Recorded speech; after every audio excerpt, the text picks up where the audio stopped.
kebenaran dari perumpamaan ini adalah benih yang jatuh dan tumbuh di tanah yang baik, kemudian berbuah berkali lipat.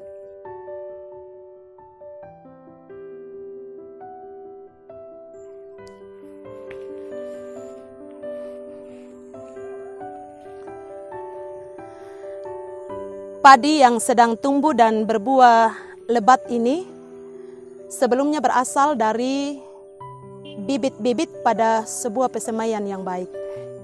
Saudara, kita jumpa lagi dalam Renungan Mingguan Gereja Toraja, edisi Minggu 12 Juli 2020. Pembacaan dari Matius pasal 13 ayat 1 sampai 9 dan ayat 18 sampai 23. Tentu kita sependapat bahwa kuantitas bukanlah ukuran sebuah kualitas. Tuhan Yesus menyingkapkan kebenaran ini melalui perumpamaan tentang seorang penabur. Orang banyak yang berbondong-bondong datang kepada Yesus di tepi danau. Orang banyak itu disebutkan oleh Markus sangat besar jumlahnya. Dan oleh Injil Lukas dijelaskan dari mana orang yang sangat besar jumlahnya itu berasal. Mereka adalah orang-orang yang dari kota ke kota yang menggabungkan diri pada Yesus. Orang banyak yang sangat besar jumlahnya yang berbondong-bondong mengerumuni Yesus itu. Tidak semuanya adalah pendengar yang sejati. Ada 4 kategori yang Yesus singkapkan dari mereka itu. Kategori pinggir jalan, kategori tanah yang berbatu-batu, kategori tengah semak duri, dan kategori tanah yang baik. Setiap kategori itu diawali dengan kata sebagian. Jika kita memakai logisme matematis pembagian, 100% orang banyak yang sangat besar jumlahnya itu, masing-masing pada 4 kategori sebagian, saya mengasumsikan 1/4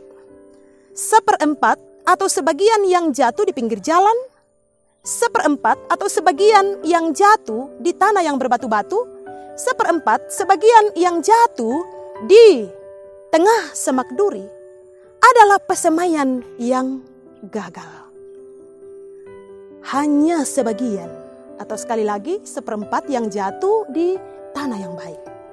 Tetapi sekalipun itu hanya sebagian, tetapi benih yang diumpamakan sebagai firman Tuhan yang jatuh di tanah yang baik itu tumbuh subur dan berbuah berkali lipat. Ada yang 100 kali lipat, ada yang 60 kali lipat, ada yang 30 kali lipat. Tentu kita tidak akan terperangkap pada soal angka. Tapi prinsip kebenaran dari perumpamaan ini adalah benih yang jatuh dan tumbuh di tanah yang baik, kemudian berbuah berkali lipat. Ini mengingatkan juga pada perumpamaan tentang talenta. Ada yang diberi 1, ada yang diberi 2, ada yang diberi 5. Keberhasilan pada perumpamaan itu adalah melipat gandakan. Itulah yang dipuji oleh Sang Pemberi. Saudara, marilah kita mengoreksi diri kita masing-masing. Pada kategori manakah kepengikutan kita dalam gereja, di jemaat masing-masing? Dan bagaimana tahu kita terbukti pada kategori tanah yang baik atau persemaian firman Tuhan? Perkara duniawi atau keinginan daging dalam Roma pasal 8 adalah sarana ujian yang akan memunculkan kategori kita masing-masing. Bagaimana menjadi tanah yang baik atau pesemaian firman Tuhan sangat jelas. Menjadi tanah yang baik, pesemaian firman Tuhan dengan mendengar dan mengerti. Mendengar dan mengerti. Dan itu hanya dapat dikerjakan oleh Roh Kudus. Menjadi pesemaian firman Tuhan bukan karena hal-hal yang melekat pada diri kita.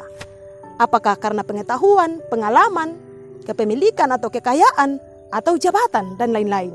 Tetapi semata-mata dalam tuntunan dan pemeliharaan Roh Kudus yang ada di dalam kita, yang akan memampukan kita setiap orang percaya sebagai pesemaian firman Tuhan, tanah yang baik, sehingga firman Tuhan tumbuh, berakar kokoh, dan berbuah lebat di dalam pesemaian diri kita yang baik.